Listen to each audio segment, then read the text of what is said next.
디모데전서 5장 1절부터 16절 말씀. 늙은이를 꾸짖지 말고 권하되 아버지에게 하듯하며 젊은이에게는 형제에게 하듯하고 늙은 여자에게는 어머니에게 하듯하며 젊은 여자에게는 온전히 깨끗함으로 자매에게 하듯하라. 참 과부인 과부를 존대하라. 만일 어떤 과부에게 자녀나 손자들이 있거든 그들로 먼저 자기 집에서 효를 행하여 부모에게 보답하기를 배우게 하라. 이것이 하나님 앞에 받으실 만한 것이니라. 참 과부로서 외로운 자는 하나님께 소망을 두어 주야로 항상 간구와 기도를 하거니와 향락을 좋아하는 자는 살았으나 죽었느니라. 네가 또한 이것을 명하여 그들로 책망받을 것이 없게 하라. 누구든지 자기 친족, 특히 자기 가족을 돌보지 아니하면 믿음을 배반한 자요 불신자보다 더 악한 자니라. 과부로 명부에 올릴 자는 나이가 60이 덜 되지 아니하고 한 남편의 아내였던 자로서 선한 행실의 증거가 있어 혹은 자녀를 양육하며 혹은 나그네를 대접하며 혹은 성도들의 발을 씻으며 혹은 환난 당한 자들을 구제하며 혹은 모든 선한 일을 행한 자라야 할 것이요 젊은 과부는 올리지 말지니 이는 정욕으로 그리스도를 배반할 때에 시집 가고자 함이니 처음 믿음을 저버렸으므로 정죄를 받느니라. 또 그들은 게으름을 익혀 집집으로 돌아다니고 게으를 뿐 아니라 쓸데없는 말을 하며 일을 만들며 마땅히 아니할 말을 하나니 그러므로 젊은이는 시집가서 아이를 낳고 집을 다스리고 대적에게 비방할 기회를 조금도 주지 말기를 원하노라. 이미 사탄에게 돌아간 자들도 있도다. 만일 믿는 여자에게 과부 친척이 있거든 자기가 도와주고 교회가 짐지지 않게 하라. 이는 참 과부를 도와주게 하려 함이라. 자, 오늘은 디모데전서 5장 말씀 통해서 여러분과 함께 은혜 받기를 원합니다. 디모데전서는 목회적인 서신이기 때문에 교회를 양육하고 이끄는 사람을 위해서 필요한 조언을 주는, 멘토링을 주는 글이기 때문에 아주 실제적입니다. 그래서 교회 안에서 일어나는 여러 가지 관계 안에서 일어날 수 있는 모든 문제들을 우리가 어떻게 해결할 것인가 하는 답을 주는 책이라고 볼 수가 있습니다. 오늘 5장으로도 넘어가 보면 교회 안에 있는 여러 가지 관계, 다양한 사람들이 있는데 교회 안에 나이 드신 분들이 많이 있다. 할머니, 할아버지도 있다. 이분을 어떻게 대할 것인가. 젊은 사람들은 또 서로 어떻게 교제하고 관계할 것인가. 그 이외에도 과부들이 있다. 그 당시에는 과부를 대접한다 할까요?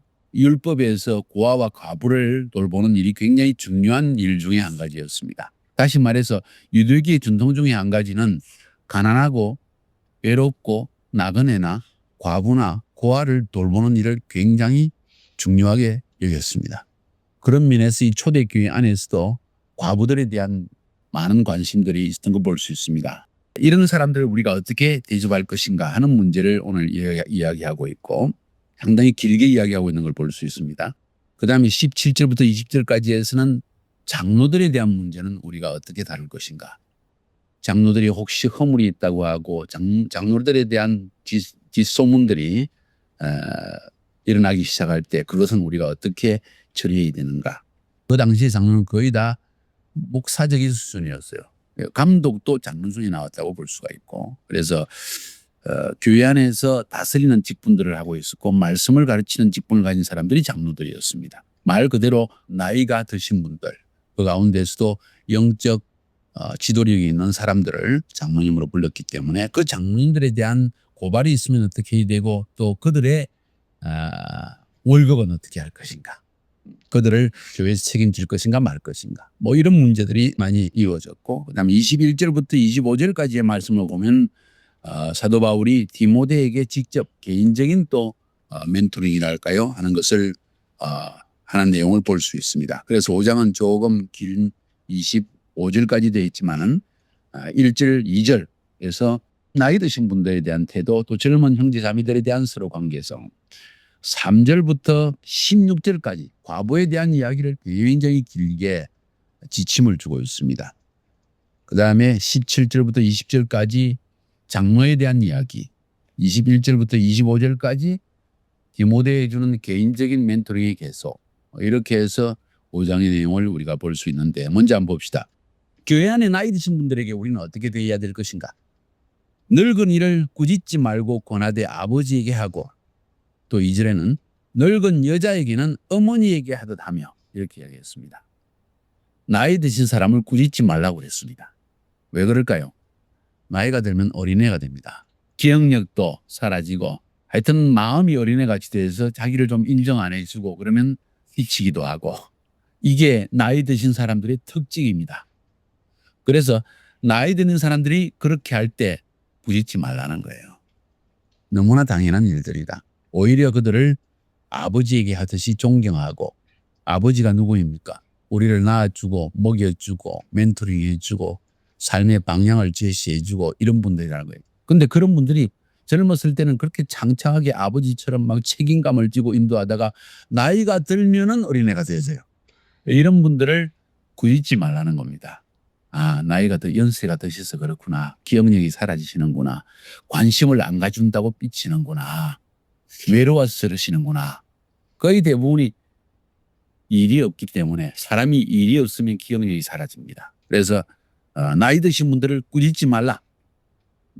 또 아버지에게 하고 어머니에게 하듯이 대하여라. 이게 교회 안에서 우리가 연세 드신 분들에게 해야 될 일이다. 이게 기본적인 인륜의 도덕이라는 겁니다. 사람이라면 마땅히 그렇게 해야 된다. 왜? 그들이 일평생 살면서 한 일들이 있기 때문이라는 거예요. 수고한 일들이, 가정을 위해서, 자녀를 위해서, 일상에 먹고 살기 위해서 한 일들이 있다는 것입니다. 나이가 들면 일을 할 수도 없고 외롭고 힘들고 또 과거의 삶을 돌아오면서 눈물을 흘리기도 하고, 이게 늙은이라는 거죠. 그래서 나이 드신 할머니, 할아버지들을 아버지와 어머니에게 다하라. 젊은이에게는 형제에게 다하고, 또 젊은 여자에게는 온전히 깨끗함으로 자매에게 하듯 하라. 유대교는 시나고그에 가면은 젊은 아이들이 내 집처럼 막 뛰어놉니다.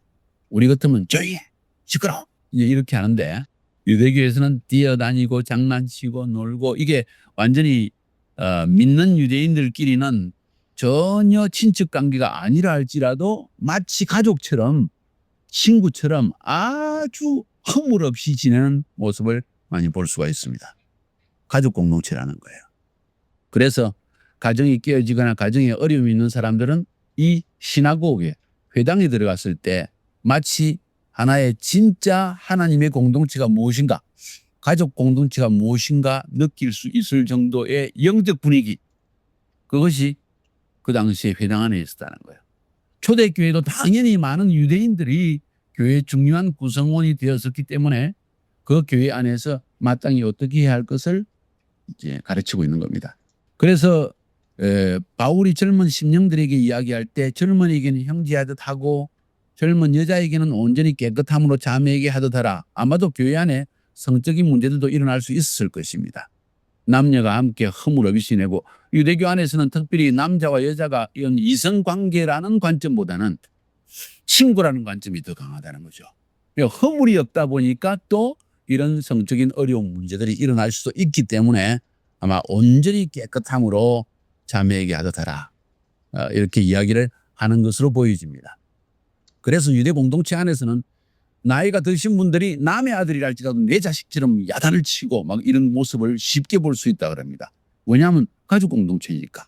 남의 아들이 아니라고 생각하는 거죠. 전부 하나님의 자녀요, 내 아들이라고 생각하기 때문에 저는 이런 모습들이 기독교 공동체 안에도 형성돼야 될 중요한 부분이 아닌가.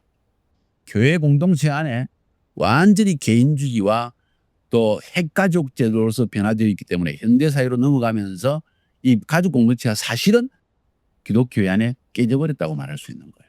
연세 많은 분과 연세 작은 젊은 사람들 사이에 권위 질서가 정확하게 서 있어 누구라도 연세가 많은 사람은 젊은 사람을 멘토할 수 있다는 가족 공동체의 분위기가 안 돼 있어 그런 거예요. 그래서 이런 면에서 볼 때 유대 공동체 안에 있는 그 가족적 분위기, 가족 공동체적인 분위기는 기독교 안에 다시 회복되어질 필요가 있다는 사실을 우리가 알 수가 있습니다. 1절, 2절 이렇게 우리가 볼 수 있고 3절부터 16절까지는 아주 긴 부분이지만 과부에 대한 이야기입니다. 과부를 왜 이렇게 중요시키는가? 조금 전에 말씀드렸죠. 율법 가운데서 그들에게 가장 중요한 것이 모세오경, 창세기, 출애굽기, 레위기, 민수기, 신명기 5개의 모세에 통해서 주신 율법입니다. 그 율법 안에 누누이 강조하는 부분들이 나그네와 고아와 과부를 대접하라.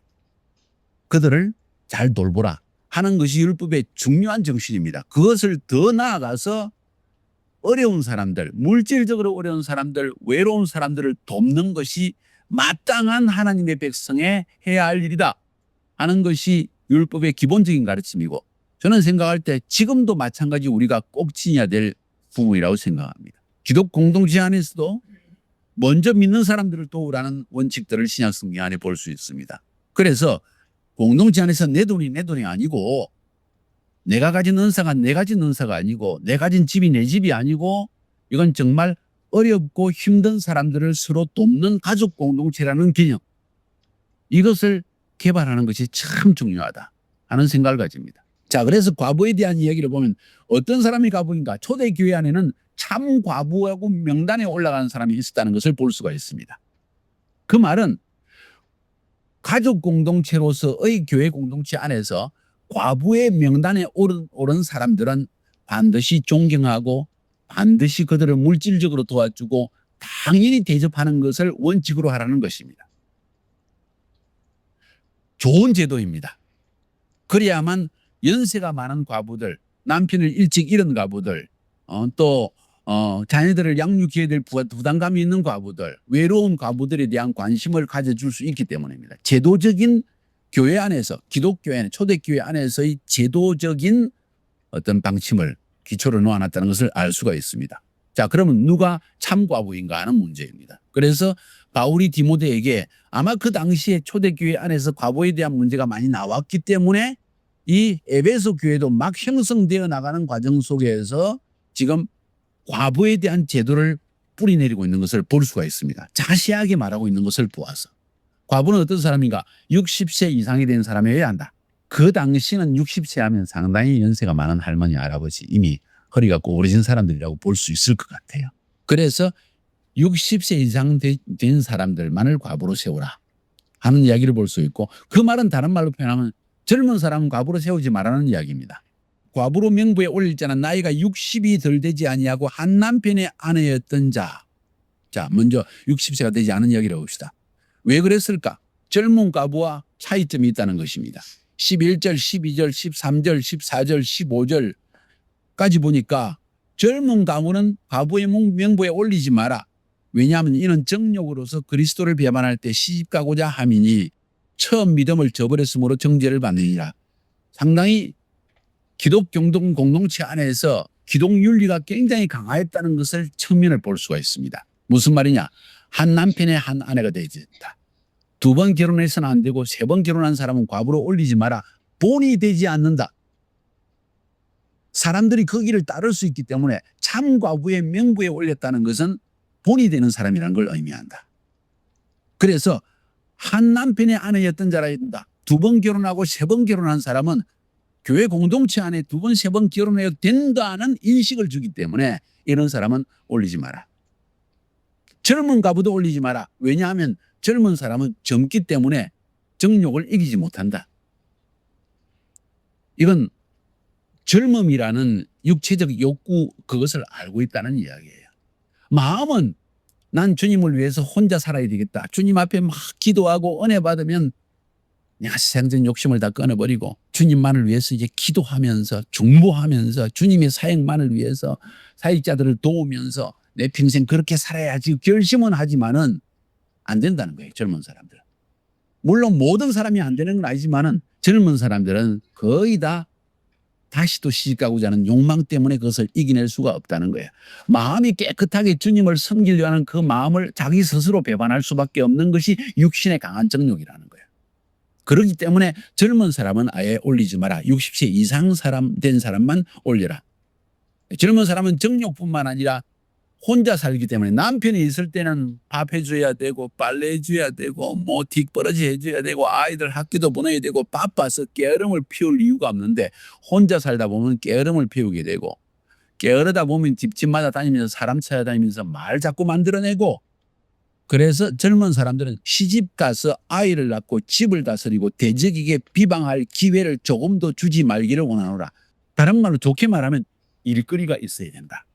사람은 남자고 여자고 진정한 인생에 바른 일거리가 없으면 반드시 엉뚱한 짓을 합니다. 젊은 사람이 열정적으로 뛰지 않고 잠을 푹푹 자고 있다는 것은 이건 벌써 문제가 있다는 것입니다. 할 일이 없다는 것 자체가 문제입니다. 하나님이 인간을 창조하실 때 생육하고 번성하라, 땅에 충만하라, 땅을 정복하라, 다스리라, 일하라는 거예요. 우리를 리더로 세우셨고 우리를 개척자로 세웠습니다. 젊은 시절에 뭔가 새로운 일을 개척하고자 하는 열망이 없다는 것 자체가 문제예요. 그래서 여자들이 시집을 안 가고 아기도 없고 이러면은 할 일이 없어가지고 말을 자꾸 만들어내고 빈둥빈둥 깨름을 피우고 머릿속에 상상해가지고 이야기를 만들어내고 이런 일들이 일어난다는 거예요. 여자뿐만 아니라 남자도 마찬가지인 이야기를 지금 하는 거예요. 시간이 많으면 사단이 여러분을 삼킵니다. 그래서 14절에 대적에게 비방할 기회를 조금도 주지 말기를 원하노라. 사람이 자기가 해야 할 정확한 앞길의 방향을 모르면 머릿속에 사변이 떠올라요. 온갖 잡생각만 떠올라. 내가 알고 있는 것 떠오르는 것이 바른 것이라고 착각하지 말라는 거예요. 인생과 실제는 완전히 나의 상상과는 틀린 것이라는 걸 알아요. 쉬고 나가야 돼요. 내 마음속에 뭔가 하고자 하는 열정이 있으면 사람을 설득시킬 수 있습니다. 내 마음속에 비전이 있으면 없는 돈도 만들어낼 수 있습니다. 내 확신 때문에. 젊은 시절에 절대로 게으르지 마세요. 생각이 게으르지 말고 마음이 게을러서는 안 됩니다. 열정적으로 살아야 됩니다. 자기 삶의 비전과 할 일거리가 없기 때문에 젊은 자들이 집집마다 다니면서 엉뚱한 이야기를 하고 사단의 비방을 받을 짓을 하고 결국 사탄에게도 돌아간다는 말의 표현까지 쓰고 있습니다. 사도 바울이. 그 다음에 어떤 사람을 과부로 써야 되는가? 60세 이상 나이에 대한 이야기를 했습니다. 두 번째, 경제적인 이야기를 하고 있습니다. 그 경제적인 원칙 중에 한 가지가 무엇인고 하니 교회에 부담을 주려고 생각하지 마라. 참과부로 명부에 올라가면은 그 사람들은 교회에서 매달 정식으로 도와주는 돈이 나간다는 이야기예요. 근데 그 자식들이 잘 살아. 친척들도 잘 살아. 근데 과부의 이름이 자기가 올라가기 위해서 로비 활동을 해. 이건 벌써 자기 이익을 위한 거라는 거예요.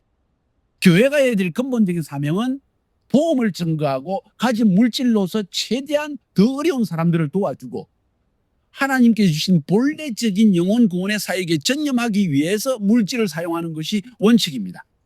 그럼에도 불구하고 하나님의 율법 가운데 있는 가장 중요한 정신, 나그네와 고아와 과부를 돌보는 일, 사회적 약자와 어려운 자들을 돌보는 그 일에 교회가 신경을 쓰기 위해서 물질을 사용하는데 너희들에게 물질이 있으면서 나 60세 이상 되었고 나 한 남편의 아내였고 그래서 나도 올려주세요. 이건 뭐냐 도대체. 한번 볼까요? 4절에 만일 어떤 과부에게 자녀나 손자들이 있거든 그들이 먼저 자기 집에서 효를 행하여 부모에게 보답하기를 배우게 하라. 이것이 하나님 앞에 받으실 만한 것이니라. 당연히 자기 자녀들이 도와야 된다는 거예요. 교회가 도울 이유가 없다는 거야. 교회가 마땅히 나이 든 사람 과부를 도와야지. 어려운 사람 도와야지. 그럼 어려우면 도와야지. 근데 친척이 있는데 자식들이 번젓이 멜체데스 벤츠를 타고 다니는데 교회에서 왜 그 돈을 도와야 되냐 이거야. 이건 상식적으로도 되지 않는 이야기다. 잘못된 거라는 거예요. 이건 큰 문제라는 거예요. 그래서 정작 도움을 받아야 할 사람들은 못 받고 있다는 사실이에요. 지금 그 이야기를 지금 가부 이야기를 하면서 돈의 문제는 예민하거든요. 초대교회한테도 그 문제가 있었다는 이야기. 그래서 지금 8절에도 보니까 누구든지 자기 친족 특히 자기 가족을 돌보지 아니하면 믿음을 배반한 자요 불신자보다 더 악하니라. 뭐 세상 사람하고 다를 게 뭐이냐 이 이야기예요. 지금 더 악하지. 하나님을 알고 나서 그랬으니까 더 악하지. 하나님을 모르는 사람은 성령이라도 없으니까 찔림이라도 없지. 근데 믿는 사람은 자기가 할 수 있는데도 불구하고 눈 감고 탁 그 돈을 받아 먹는다면 이건 불신자보다 더 악하다는 거예요. 이런 원칙들이 교회 안에 서 있나. 이런 것이 안 돼 있기 때문에 문제가 일어나는 거예요. 16절에도 보세요. 너무 중요하기 때문에 3번 연속으로 그것도 그냥 이야기할 때 하는 게 아니라 자꾸 반복해서 합니다. 만일 믿는 여자에게 과부 친척이 있거든 자기가 도와주고 교회가 짐지지 않게 하라. 이는 참 과부를 도와주게 하려 합니다. 그것이 과부에 대한 이야기입니다. 경제적인 이야기를 나누고 있고 나이에 대한 이야기를 나누고 있다. 젊은 사람은 하지 마라. 이유를 다 설명했습니다. 이러한 원칙들을 크리스찬들이 가지고 있어야 된다는 거예요. 성경에 자기 필요한 말만 끄집어내 가지고 자꾸 사용하지 말고 성경 안에 있는 기본 원리를 우리가 배워나가야 된다는 거예요.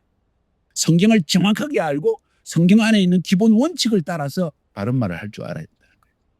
이런 원칙을 지닐 수 있기를 주님의 이름으로 축복합니다.